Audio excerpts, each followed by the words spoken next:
Trump ఇలా చేస్తాడని Iran కూడా ముందుగానే భావించింది. అందుకే ఈ మాటల్ని ఇరాన్ నమ్మలేదు. అందుకే కౌంటర్ అటాక్లో భాగంగా వరుస ట్వీట్లు చేసింది. ఈ విషయాన్ని పబ్లిక్లో కూడా కన్వే చేసే విధంగా ప్రయత్నం చేసింది. So infrastructure, power supplies, industrial energy industries పైన దాడి చేయను అని చెప్పిన ట్రంప్ ఇప్పుడు వాటిని టార్గెట్గా మళ్ళీ దాడులు చేస్తున్నాడు. అంటే డొనాల్డ్ ట్రంప్ ఇంకా యుద్ధాన్ని ఆపుతాను అనేటువంటి మాటకి ఏమాత్రం కూడా నమ్మడానికి వీల్లేదు. సో రష్యా ఉక్రెయిన్ యుద్ధానికి సంబంధించి ఇదే రకంగా మాట్లాడుకొచ్చారు. సో గతంలో కూడా 12 days యుద్ధం సమయంలో, అప్పుడు జూన్లో 2025 జూన్లో జరిగినటువంటి ఆ యుద్ధం సమయంలో కూడా యుద్ధం ఆగిపోయింది అని చెప్పి మళ్ళీ వెళ్ళిపోయి నతాన్స్ లాంటి ఒక కీలకమైన న్యూక్లియర్ స్థావరాలపైన దాడి కూడా చేసిన పరిస్థితి. సో విజువల్స్లో మనం చూస్తూ ఉన్నాం. సో ఆ సెకండ్ బాక్స్ గమనించండి పైన మీరు. దాంట్లో ఇరానియన్ పార్లమెంటరీ స్పీకర్ చేసిన ట్వీట్ అది. సో నో నెగోషియేషన్స్ విత్ ఇరాన్తో ఎటువంటి నెగోషియేషన్స్ లేవు, అంతకంతకి ప్రతీకారం తీర్చుకుంటాం.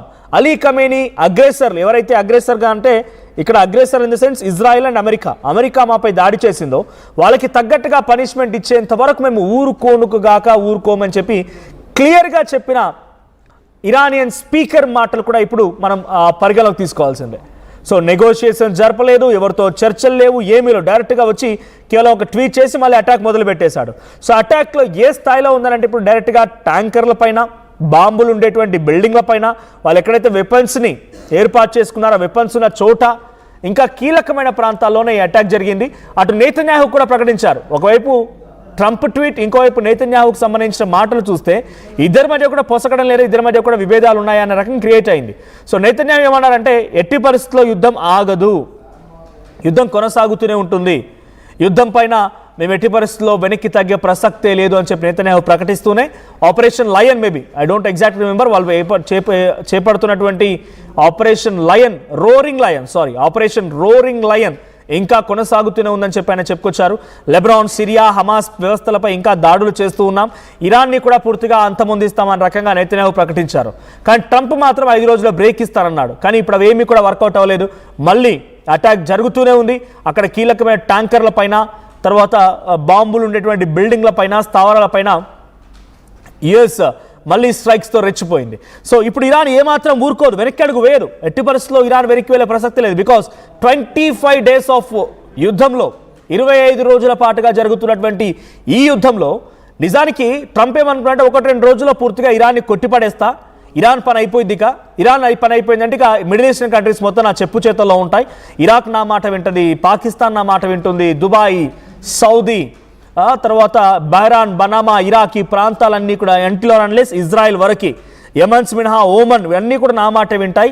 సో ఇరాన్ కనుక ఒక్కటి నా చెప్పు చేతుల్లో ఉంటే ఇక యమన్ గురించి పెద్దగా పట్టించుకోవాల్సిన అవసరం లేదు, హౌతీలు కూడా నా మాట వినక తప్పదు, చచ్చినట్టుగా వింటారన్నట్టుగా డొనాల్డ్ ట్రంప్ భావించారు. అది 1-2 రోజుల్లో పని ముగించేద్దాం అనుకున్నారు. కానీ ఇరాన్ కొట్టేటువంటి చావు దెబ్బ బహుశా అమెరికా ఊహించకపోవచ్చు. 1-2 రోజుల యుద్ధాన్ని ముగించేద్దాం అనుకున్న ట్రంప్ 25 రోజుల పాటుగా యుద్ధాన్ని కొనసాగించాల్సిన పరిస్థితి వచ్చింది.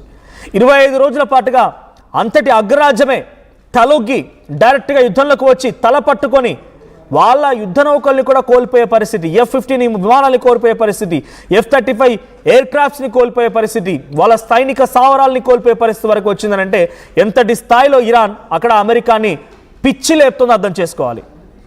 సో ఇండియా పాకిస్తాన్ మధ్య యుద్ధం సమయంలో ఆపరేషన్ సింధు 2 రోజులు జరిగింది, మహా అయితే తిప్పి కొడితే వారం రోజు జరగలేదు, ఇంకా 4 days 3 daysలోనే యుద్ధం ముగిసింది. పాకిస్తాన్ అప్పటికే మోకాళ్ళపై కూర్చొని మోకరిల్లిపోయి శరణార్థి కోరింది, మమ్మల్ని వదిలిపెట్టండి మహాప్రభు అంటూ భారత ప్రభుత్వాన్ని రిక్వెస్ట్ చేసింది. ఆ తర్వాత భారత ప్రభుత్వం ఒక అడుగు వెనక్కి వేసి దీనికి తాత్కాలికంగా సీజ్ ఫర్ అండర్స్టాండింగ్ పేరుతో యుద్ధాన్ని నిలిపివేసుకున్నాం. కానీ ఇరాన్ అమెరికా మధ్య జరుగుతుందా? అమెరికా తన అహంకారాన్ని చూపించాలనుకుంటోంది, అహంభావంపై దెబ్బ కొడుతోంది ఇరాన్.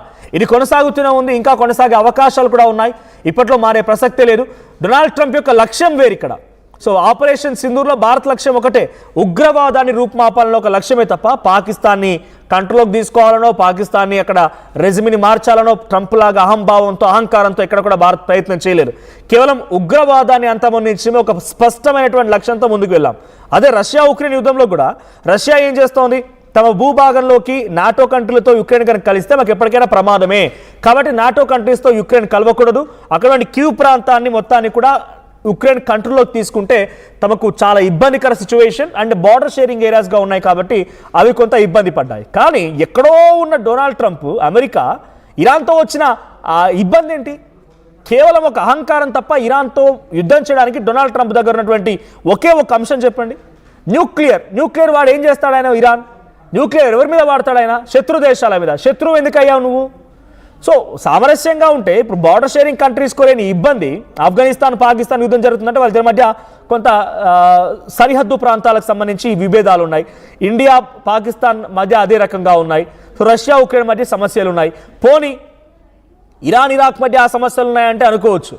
ఇజ్రాయెల్కి ఇరాన్కి సమస్య ఉందంటే కొద్ది ఐడియాలజికల్గా అనుకోవచ్చు. కానీ ఎక్కడో ఉన్న అమెరికాకి ఇరాన్కి సంబంధం ఏముంది అసలు? కేవలం అమెరికా తన అహంభావాన్ని, డొనాల్డ్ ట్రంప్ యొక్క అహంభావాన్ని ప్రదర్శించడం మూలంగానే ఈ యుద్ధం మొదలైంది. ఈ స్థాయి 25 రోజులు జరుగుతోంది. కానీ ట్రంప్ ఏమనుకున్నాడు? కొన్ని గంటల్లోనే ఇరాన్ పని బట్టి నేను మొత్తాన్ని నా చేతిలోకి తీసుకొచ్చుకుంటా, మళ్ళీ వెస్టర్న్ కల్చర్ని అమెరికా అనుకూల ప్రభుత్వాలు అక్కడ ఏర్పాటు చేసుకుంటానని చెప్పి డొనాల్డ్ ట్రంప్ అనుకున్నాడు. కానీ అది ఏ మాత్రం నిజం కావడం లేదు. ఈ రోజు 25వ రోజు అయినా కూడా ఇంకా ఇరాన్ పోరాడగలుగుతోందని అంటే ఇక్కడ నైతికంగా నేను ఇక్కడ ఏ దేశం గెలుస్తుందనో గెలవాలనో కోరుకునే ఉద్దేశం నాకు లేదు.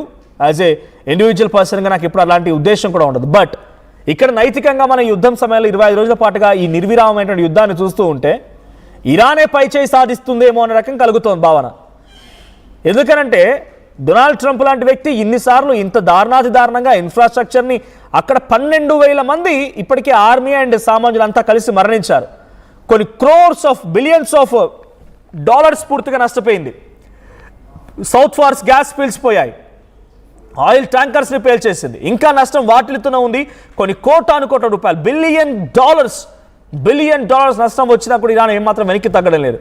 వాళ్ళ అమ్ముల పొదిలో ఉన్నటువంటి అద్భుతమైనటువంటి వెపన్స్ని ఒక్కోటి తీసి ప్రతిసారి ప్రపంచ దేశాలను ఆశ్చర్యపరచడమే కాకుండా అమెరికాకి వణుకు పుట్టిస్తోంది కూడా.